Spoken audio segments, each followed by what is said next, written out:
Je pense que je peins que sous les coups de l'impulsion. Par exemple, en ce moment, je suis hospitalisée en psychiatrie, j'ai des traitements médicamenteux et qui me donnent certaines sensations, et ces sensations-là, j'essaye de les retranscrire dans mes dessins, dans mes toiles, dans mes peintures. J'essaye vraiment de mettre une forme et une couleur là-dessus. La couleur qui revient le plus, c'est le orange. Voilà, pour moi, les effets des médicaments, c'est une couleur orange, et c'est tous ces cercles. En fait, je fais des cercles partout, avec des petits points en cercle aussi, déjà, parce que c'est extrêmement apaisant de faire ça. Ça permet de canaliser énormément le psyché qui part dans tous les sens. Et surtout, pour moi, les cercles avec les petits points, etc., c'est vraiment l'étourdissement qu'on peut ressentir des fois quand on a certains traitements médicamenteux en psychiatrie. Parce que des médocs, j'en ai pris plein différents, et c'est vrai que les effets secondaires sont parfois très compliqués.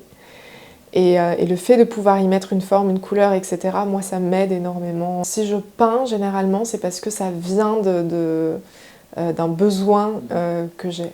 C'est genre, il faut que j'extériorise quelque chose, et c'est un peu ce truc de il faut que ça sorte, quoi. Quand je suis arrivée en hôpital psychiatrique, de base, on m'avait dit que j'étais hospitalisée pour suspicion de bipolarité. Sauf qu'après 1 mois et demi d'hospitalisation, c'est là où ils ont plus penché pour un trouble de la personnalité borderline, plutôt que pour de la bipolarité. Il y a 9 critères du borderline, il faut cocher 5 des 9 critères pour être diagnostiqué. Et ça va passer, donc me concernant, parce que chacun et chacune vit son trouble différemment, ça va passer par une hypersensibilité, une hyperémotivité, une impulsivité dans la prise de décision. Je suis vachement dans l'action et je réfléchis après, c'est seulement quand j'ai pris une mauvaise décision que je me dis il aurait fallu réfléchir avant. Ça va passer par une peur de l'abandon, une peur du rejet. Moi je sais que je porte une attention particulière au fait d'être incluse, au fait d'être valide. C'est aussi l'impression d'être tout le temps poussée dans les extrêmes, donc j'ai pas de demi-mesure. Et ça va passer par une image de ma personne qui est très distordue. Donc soit je suis la meilleure du monde, je peux tout accomplir, je suis un être absolument extraordinaire, soit l'extrême opposé qui va être je suis un monstre, je ne mérite pas de vivre. Donc ça, c'est quand même des choses très intenses et très fusionnelles dans les relations familiales, amicales, sentimentales, professionnelles.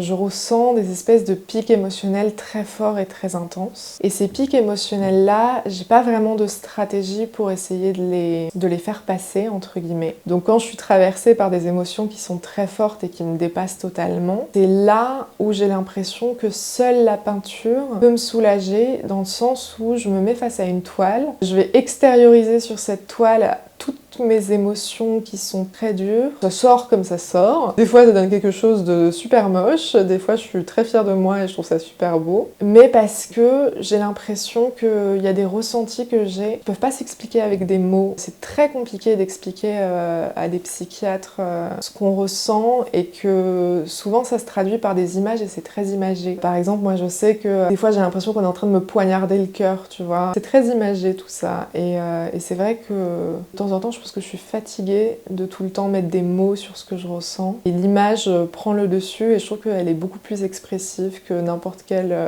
quel papotage avec un psy. Puis surtout ça me permet de laisser passer ces pics émotionnels, c'est-à-dire que quand je me mets seule face à une toile, je peux peindre pendant 8 heures d'affilée, parce que c'est le temps qu'il faut, le temps que ça coule un peu et que ça digère. Et en fait c'est trop bien, quoi, parce que c'est des moments qui sont vraiment jouissifs pour moi, parce que je suis au cœur de ma douleur, je suis au cœur de mon émotion, et je vais pouvoir mettre toutes les couleurs que je veux, je vais pouvoir extérioriser ça, et pendant le temps dont j'ai besoin. Donc c'est vraiment un temps que je m'accorde à moi-même, qui est dédié à juste mes ressentis émotionnels. Et voilà, si ça dure 5 heures, ça dure 5 heures, si ça dure 8 heures, ça dure 8 heures, et ça va être vraiment un temps où voilà, je suis capable de pas manger, pas boire, rien du tout. Vraiment, quand je suis dans ces moments-là avec ma musique, c'est important de pas casser cet état quand il est présent. J'ai l'impression que c'est un truc qu'il faut saisir tout de suite, parce que si on le casse, après peut-être que j'arriverai pas à le récupérer. Ce que je peins, je suis très pudique vis-à-vis de ça. J'ai vraiment beaucoup de mal à montrer ce que je peins aux membres de ma famille ou à mes proches ou quoi que ce soit, parce que vu que je peins un peu mes névroses entre guillemets, déjà j'ai trop peur qu'une personne regarde la toile et se dise oulala, cette meuf ne va pas bien du tout, what the fuck, qu'est-ce que c'est que ça? Petit 1, et en fait j'ai peur, c'est tellement intense intime et tellement personnel que j'ai peur que si quelqu'un ou quelqu'une regarde une de mes toiles, qu'elle arrive à lire trop clairement en moi. Je me sens très pudique, très vulnérable et tout. Je me dis mais cette personne va capter tous les trucs hyper badants qu'il y a au fond de moi. Et ça c'est des choses que je cache quand même énormément. Donc je vis avec ce qu'on appelle un état de stress post-traumatique. Mais ça c'est très propre et très personnel à chacun. Il y a des choses qui sont triggers. Donc il y a des choses qui activent les traumas. Enfin je veux dire moi ce qui va m'activer ça va pas être la même chose que d'autres personnes. Et en fait la plupart du temps moi j'oublie totalement ça. La plupart du temps je vis ma vie de façon totalement normale entre guillemets. Et c'est seulement quand il y a des choses qui vont activer ces traumas que là je vais perdre tous mes moyens et ça va être vraiment très dur. C'est un peu un énorme électrochoc dans tout le corps. Et ça peut déclencher des crises de panique, des crises d'anxiété, ça peut déclencher tout plein de choses. Mais généralement un stress très très intense. Et ça quand ça fait surface c'est vraiment compliqué. Bon bah voilà, je pense que chacune a ses stratégies. Moi en l'occurrence c'est la peinture. L'école était un peu un énorme fardeau et mes cours d'art plastique c'était vraiment l'endroit où je pouvais enfin être moi-même.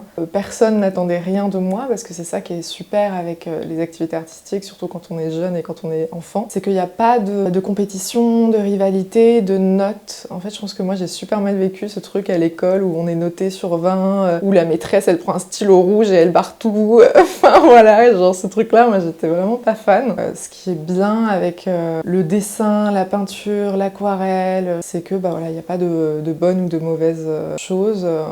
À partir du moment où on met son cœur dans ce qu'on fait, bah c'est ça qui compte.